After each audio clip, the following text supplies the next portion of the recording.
नमस्कार दोस्तों, माता के भक्तों,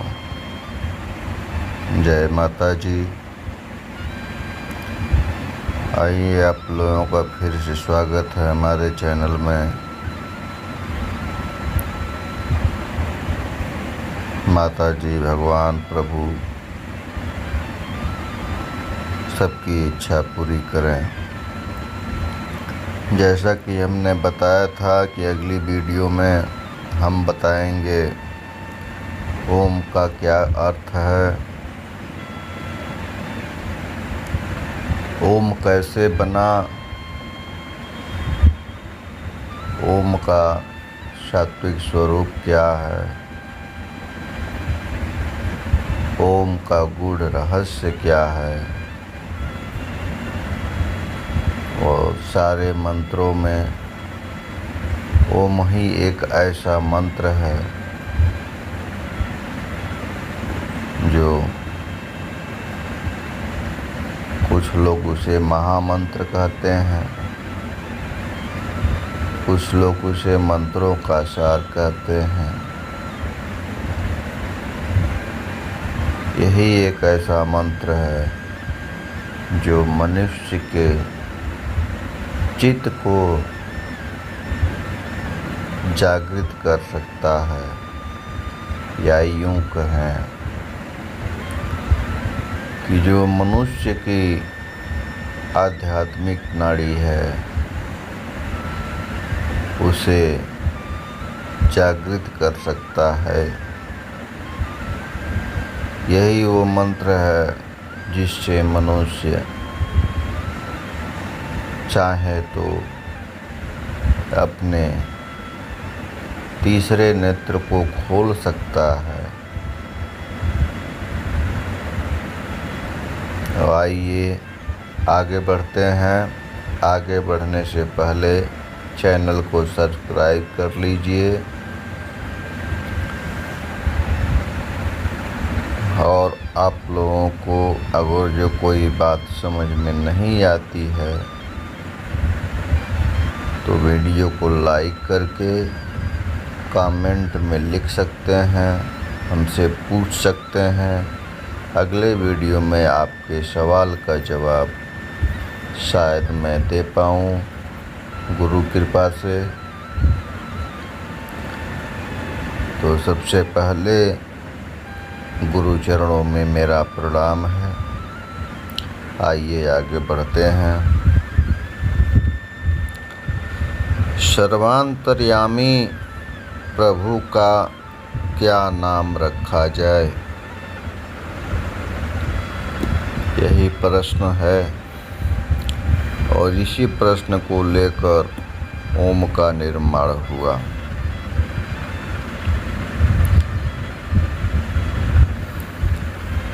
प्रभु का जितना भी नाम प्रचलित है वह एक पक्षीय है। जैसे प्रभु श्री रामचंद्र जी का नाम को ले लीजिए, राम। कहा जाता है कि राम प्रभु योगियों के चित्त में रमण करते हैं, इसलिए राम कहलाए। लेकिन राम मात्र योगियों के चित्त में ही रमण करें और दूसरों के चित्त में रमण न करें तो राम नाम प्रभु का सर्वव्यापकत्व सिद्ध नहीं होता। उसी तरह से कृष्ण भी एक प्रभु का नाम है जो पाप का हरण करने वाले हैं, वह कृष्ण। लेकिन जैसे पाप एक जाति का कर्म है वैसे ही पुण्य भी है। अच्छे के साथ बुरा, बुरे के साथ अच्छा लगा ही रहता है। सारे जगत में द्वैत भरा हुआ है, इसलिए मात्र पाप को हरने वाले को ही कृष्ण कहा जाए तो वह नाम भी एकपक्षीय सिद्ध हुआ। इसी प्रकार प्रभु के प्रायः सभी नाम एकपक्षीय हैं। वे प्रभु का पूर्ण भाव नहीं बताते। तब प्रभु का नामकरण करने के पहले प्रभु की व्याख्या निश्चित करनी होगी। प्रभु के गुण, क्रिया इत्यादि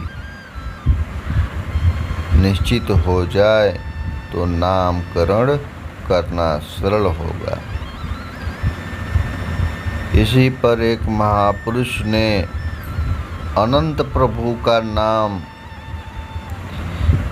निम्नलिखित शब्दों में वर्णन किया। यस्माद् खल्विमानि भूतानि जायन्ते येन जातानि जीवन्ति यस्मिन् लयमेष्यन्ति तद् ब्रह्मा। अर्थात जिसमें संपूर्ण विश्व की उत्पत्ति होती है और उत्पत्ति के बाद जिससे जीवन मिलता है तथा अंत में जिसमें लय होता है वही ब्रह्म है।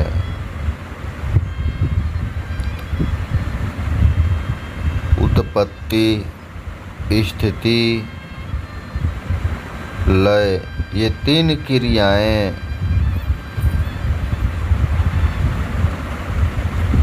जिसमें होगी वही ईश्वर है।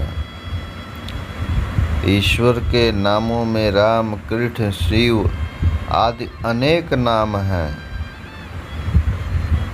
ऐं, क्लीं, श्रीं आदि अनेक बीज हैं, किंतु ये नाम उत्पत्ति, स्थिति, लय इन तीनों क्रियाओं को व्यक्त नहीं करते हैं।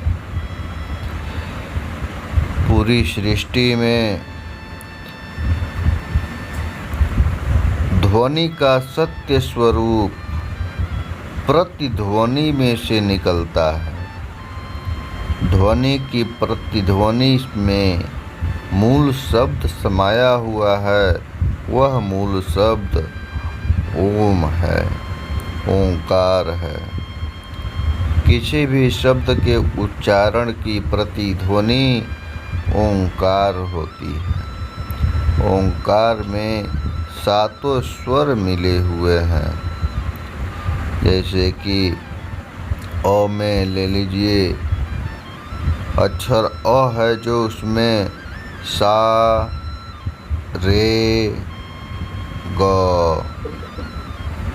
इसमें से कोई भी अक्षर आप बोलेंगे तो इसमें अ समाहित है।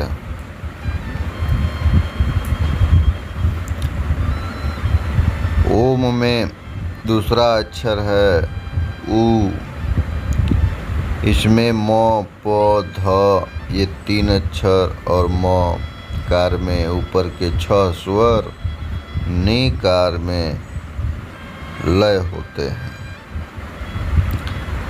बैकरी सृष्टि में ओम बीज के सिवा ऐसा कोई बीज अथवा नाम नहीं है जो इन तीनों क्रियाओं को बतलाता हो। ओम बीज में ही ये तीनों क्रियाएं सम्मिलित हैं। ओम शब्द या यूं कहें ओम 2.5 अक्षरों से मिलकर बना हुआ एक बीज है। ये 2.5 अक्षर अ, उ, अर्ध म है। ओम में ये तीनों क्रियाएं सम्मिलित हैं। अक्षर अ को ले लीजिए, संपूर्ण 36 व्यंजन की वर्णमाला में ऐसा कोई अक्षर नहीं है जो अकार रहित हो, यानी कि जिसका उच्चारण 26वें अक्षर में ऐसा कोई अक्षर नहीं है जिसका उच्चारण अ के बिना हुआ हो। जैसे कि क, अब क को बोलते हैं तो उसमें अ ऑटोमेटिक जो है कि क अ शब्द आ जा रहा है। उसी तरह से पूरे वर्णमाला में क, ख, ग सब में अ आना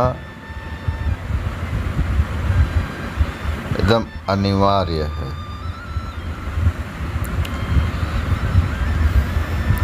अ के बिना किसी का उच्चारण नहीं हो सकता।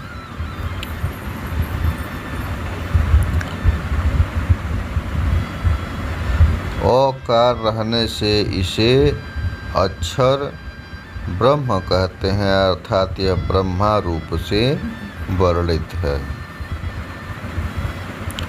अब ऊकार को ले लीजिए, अक्षर ऊ को। अकार को खींचने से ईकार उत्पन्न होगा तथा अकार को वर्तुल गति देने से ऊकार उत्पन्न होगा। अतएव ऊकार की उत्पत्ति अकार से होती है। इस विश्व की प्रत्येक वस्तु गतिमय होने से हम जो कुछ भी उच्चारण करेंगे वह गति में स्थित होकर अंत में लय हो जाएगा। अकार का उच्चारण करने से गति मिलकर पहले ऊ बनेगा। किसी गोल गुंबद वाले भवन में जहाँ शब्द गति सुनाई पड़ सके, यदि अकार का उच्चारण किया जाए तो अ गतिमय होकर ऊ में परिणत होता सुनाई पड़ेगा, अर्थात जन्मित अ ऊकार में स्थित सुनाई पड़ेगा। ऊकार को और गति मिलने से वह मकार में लय होता सुनाई पड़ेगा। जैसे कि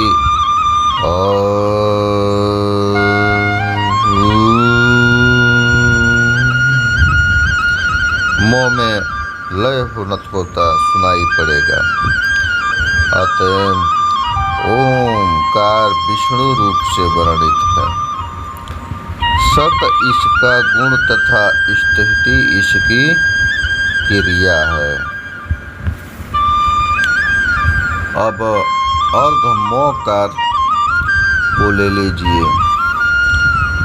हमने देखा कि अ को गोल गति मिलने से वह ऊकार में स्थित होता है तथा ऊकार को और गति मिलने से वह मकार में लय हो जाता है।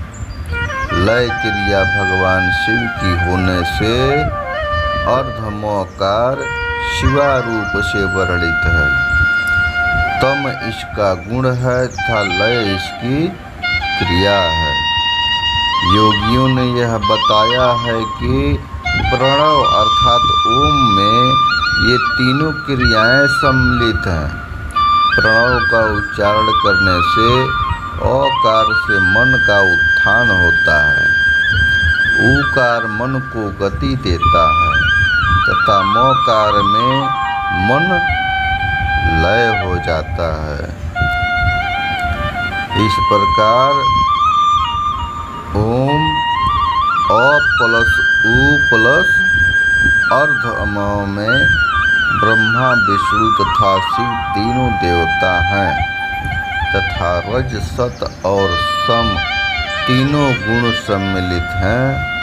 इसमें उत्पत्ति स्थिति लय ये तीनों क्रियाएं हैं। इसलिए ओमकार एक महामंत्र है, तारक मंत्र है। मंत्र राज है। ईश्वर की क्रियाएं सम्मिलित होने से यह ईश्वर का नाम है। तो आप लोगों ने जाना और समझा कि ओमकार कैसे बना, और ये ईश्वर का सब नामों में, अनेक नामों में सबसे महत्वपूर्ण और सबसे शुद्ध नाम है। योगी लोग इस नाम का श्रवण करते हैं, जपते हैं और अनेक पुस्तकों का निर्माण करते हैं, मंत्रों का निर्माण करते हैं। उन महापुरुषों को मेरा नमन है, प्रणाम है। इसी के साथ आज का वीडियो जो है इसी पर रुकते हैं। अगले वीडियो में कुछ और जानेंगे। तब तक के लिए गुड नाइट। आप लोगों की रात्रि मंगलमय हो।